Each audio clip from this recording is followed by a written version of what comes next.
उद्धव ठाकरे और उनके खास संजय राउत को अब सीएम फडणवीस और बीजेपी की ताकत समझ आ गई है। ऐसे में अब वो बदले बदले से लग रहे हैं।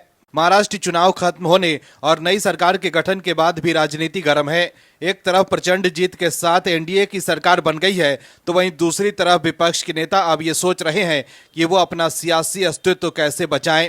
इस चुनाव के बाद राज्य के दो बड़े नेताओं शरद पवार और उद्धव ठाकरे का सियासी करियर लगभग खत्म हो गया है। उद्धव ठाकरे और सीनियर पवार भी जानते हैं कि अब उनके लिए राजनीति में कुछ बचा नहीं है, लेकिन ये दोनों नेता अब अपने बच्चों को सेट करने में लग गए हैं। शरद पवार सुप्रिया सुले की सियासी भविष्य को लेकर चिंतित हैं, तो वहीं उद्धव ठाकरे आदित्य ठाकरे की सियासी भविष्य को लेकर।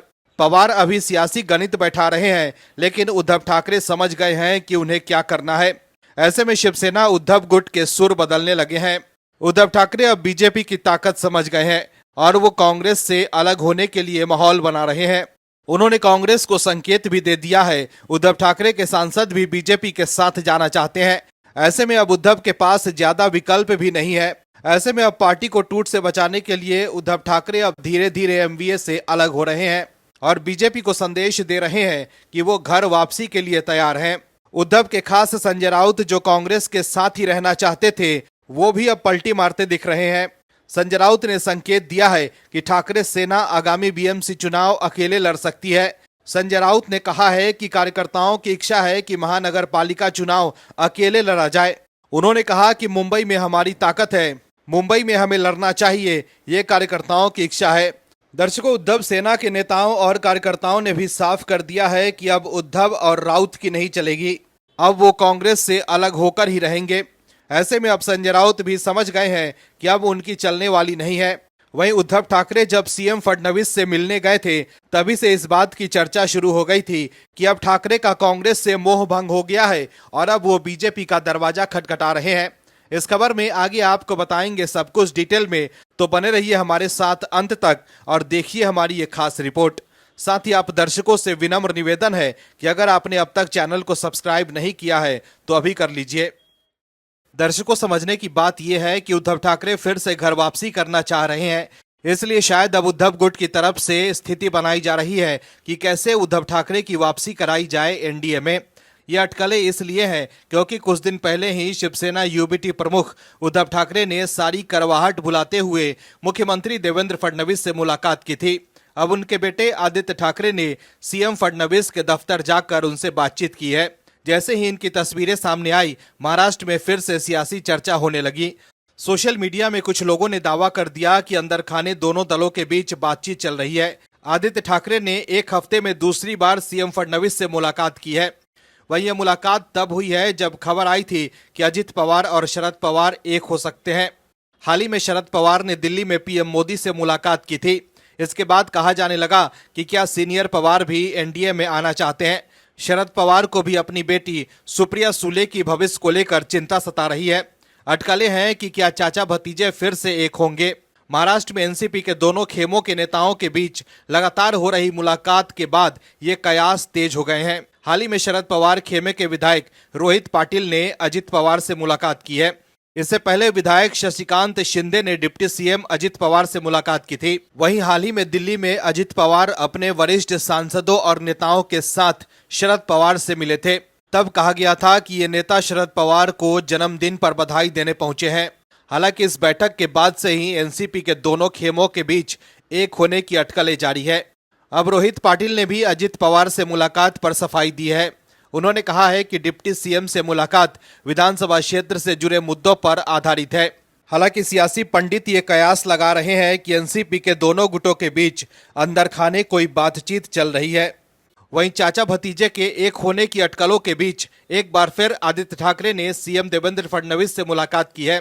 ऐसे में सवाल उठ रहा है कि अंदर खाने कोई खिचड़ी तो नहीं पक रही है। सीएम फडणवीस और आदित्य ठाकरे के बीच गठबंधन को लेकर बात हुई है या नहीं, इसको लेकर कोई खबर बाहर नहीं आई है। खबर के मुताबिक कुछ दिनों पहले शिवसेना नेता संजय राउत के मुंबई और दिल्ली स्थित घर की रेकी हुई थी।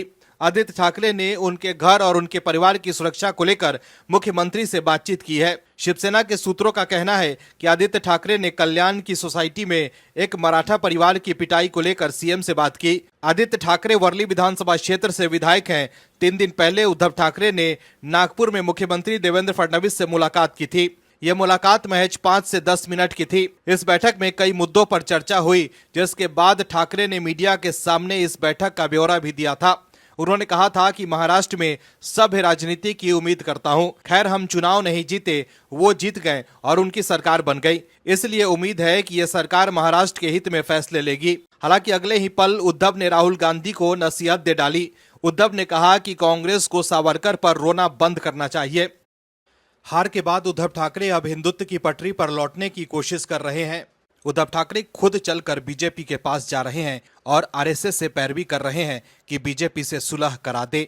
उद्धव ठाकरे अब बीजेपी की ओर जाने की कोशिश कर रहे हैं, लेकिन संजय राउत सोच रहे थे कि बीजेपी के साथ जाने के बाद उनका क्या होगा, क्योंकि सीएम फडणवीस संजय राउत को भाव ही नहीं देते हैं। संजय राउत जानते हैं कि राज्यसभा जाना है तो कांग्रेस के साथ ही रहना होगा, क्योंकि बीजेपी तो उन्हें राज्यसभा भेजेगी ही नहीं और उद्धव ठाकरे में इतनी ताकत नहीं बची है कि वो अकेले राउत को राज्यसभा भेज सकें। लेकिन उद्धव ठाकरे ने साफ कर दिया है कि आदित्य ठाकरे की सियासी भविष्य को लेकर वो कोई रिस्क नहीं लेना चाहते हैं।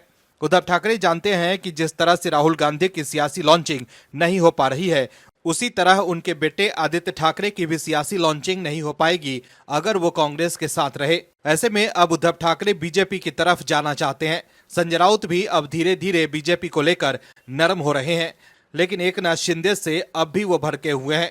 ऐसे में शिंदे जो कर रहे हैं उसे देखकर राउत को मिर्ची लग रही है।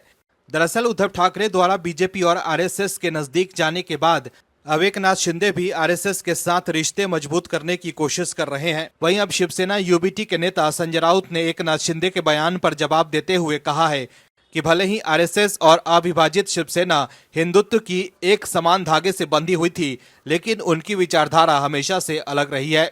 मीडिया से बात करते हुए संजय राउत ने कहा कि आरएसएस के संस्थापक बाला साहब ठाकरे पर 1975 में उनकी पार्टी को कांग्रेस में विलय के लिए दबाव डाला गया, लेकिन उन्होंने पार्टी की आजादी सुनिश्चित के लिए उस प्रयास को विफल कर दिया था। एकनाथ शिंदे नागपुर में आरएसएस के संस्थापक डॉक्टर केबी हेडगेवार के मेमोरियल पहुंचे थे। वहां एकनाथ शिंदे ने कहा कि संघ परिवार और शिवसेना की विचारधारा एक ही है। जिस पर संजय राउत से सवाल पूछा गया तो उन्होंने कहा कि शिवसेना और आरएसएस हिंदुत्व की धागे से बंधी, लेकिन दोनों की विचारधारा अलग रही है। संजय राउत ने कहा कि एकनाथ शिंदे गुट की शिवसेना को बीजेपी में विलय कर देना चाहिए। बता दें कि 2019 तक शिवसेना के संघ परिवार के साथ अच्छे संबंध थे, लेकिन 2019 विधानसभा चुनाव के बाद मुख्यमंत्री पद को लेकर बीजेपी और शिवसेना के बीच घमासान शुरू हो गया और दोनों का गठबंधन टूट गया। जून 2022 में एकनाथ शिंदे के नेतृत्व में पार्टी के कई विधायकों ने विद्रोह कर दिया। इस गुट ने बीजेपी के साथ मिलकर महाराष्ट्र में सरकार बनाई और एकनाथ शिंदे महाराष्ट्र के सीएम बने। हाल ही में उद्धव ठाकरे ने सीएम देवेंद्र फडणवीस से मुलाकात की थी। उद्धव ने इसे सद्भावना मुलाकात बताया था, जबकि एकनाथ शिंदे ने कहा था कि उद्धव ठाकरे को अपने गिरेबान में झांकना चाहिए कि उन्होंने देवेंद्र फडणवीस और हमारी सरकार को लेकर क्या कहा था।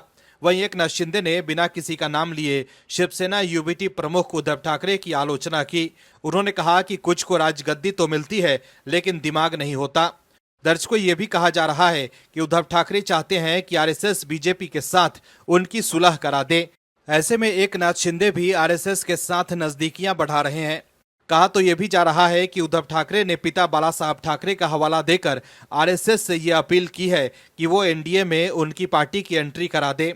ऐसे में शिंदे जब नागपुर में आरएसएस के संस्थापक डॉक्टर केबी हेडगेवार के मेमोरियल पहुंचे तो संजय राउत भड़क गए। कुल मिलाकर देखें तो उद्धव और राउत अब बदले बदले से लग रहे हैं। संविधान के नाम पर बीजेपी के खिलाफ भ्रामक प्रचार करने वाले राहुल गांधी अब एक्सपोज हो गए हैं। राहुल गांधी की मुश्किलें लगातार बढ़ती जा रही है। संसद भवन परिसर में धक्का मुक्की मामले में राहुल गांधी के खिलाफ दिल्ली पुलिस ने एफआईआर दर्ज की थी, जिसे क्राइम ब्रांच को सौंप दिया गया है। एसपी रमेश लांबा की देखरेख में इंस्पेक्टर पंकज मलिक की टीम मामले की जांच करेगी।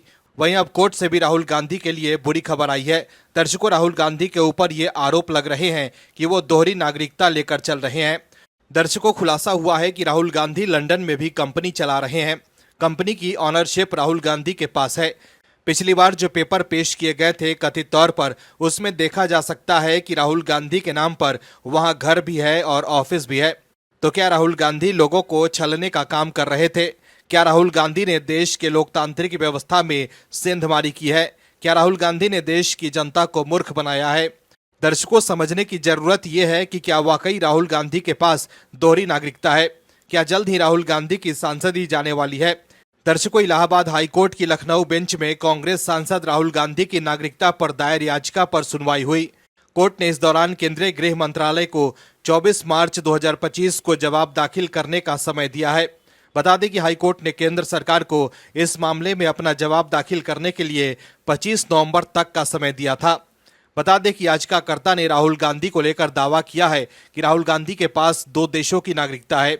वहीं इससे पहले बीजेपी नेता सुब्रमण्यम स्वामी ने भी दिल्ली उच्च न्यायालय में राहुल गांधी की नागरिकता को लेकर ऐसी ही याचिका दायर की थी। सुब्रमण्यम स्वामी ने एक पत्र में लिखा था कि बैकऑप्स लिमिटेड नाम की एक कंपनी 2003 में यूनाइटेड किंगडम में पंजीकृत हुई थी, जिसमें राहुल गांधी निदेशक और सचिव थे। उन्होंने आगे आरोप लगाया है कि 2005 और 2006 में दाखिल कंपनी के वार्षिक रिटर्न में राहुल गांधी की जन्म तिथि 19 जून 1970 बताई गई थी और उनकी राष्ट्रीयता ब्रिटिश बताई गई थी। भारतीय संविधान के अनुच्छेद 9 के मुताबिक कोई भी व्यक्ति एक साथ भारत और किसी अन्य देश की नागरिकता नहीं रख सकता है। बता दें कि भारत में एक व्यक्ति को केवल एकल नागरिकता प्रदान की जाती है। गौरतलब है कि केंद्र सरकार द्वारा 20 अप्रैल 2019 को राहुल गांधी को नागरिकता से संबंधित शिकायत विषय पर एक नोटिस भेजा गया था। बता दें कि राहुल गांधी पर लगे आरोप अगर सिद्ध होते हैं तो राहुल गांधी को भारत की नागरिकता छोड़नी पड़ सकती है, क्योंकि भारतीय संविधान के अनुच्छेद 9 के तहत कोई भी नागरिक 2 देशों की नागरिकता नहीं रख सकता है। हालांकि जब तक इस मामले में कोर्ट का कोई फैसला नहीं आता तब तक कुछ कहा नहीं जा सकता है। जानकारी के मुताबिक राहुल गांधी को लेकर दावा किया जाता है कि उनके पास ब्रिटेन की नागरिकता है। वहीं हाल ही में सुनवाई के दौरान deputy solicitor general S B Pandey ने अदालत को बताया कि याची की शिकायत पर संबंधित मंत्रालय ने राहुल गांधी की कथित ब्रिटिश नागरिकता के बारे में विवरण मांगते हुए ब्रिटेन सरकार को पत्र लिखा है। इसलिए सरकार को अंतिम निर्णय लेने के लिए 8 सप्ताह का और समय चाहिए। दर्शकों, अगर वाकई राहुल गांधी के पास ब्रिटेन की नागरिकता है तो ब्रिटेन की सरकार भारत सरकार को इसकी जानकारी देती है, जिसके बाद राहुल गांधी के दोहरी नागरिकता साबित हो जाती है तो कांग्रेस का इससे पीछा छुड़ाना मुश्किल हो जाएगा। ऐसे में अब सबको इंतजार 24 मार्च 2025 का है, जब केंद्र सरकार इस मामले में कोर्ट में जवाब दाखिल करेगी। Bureau report, OMH news. आप दर्शकों से विनम्र निवेदन है कि चैनल को सब्सक्राइब जरूर करें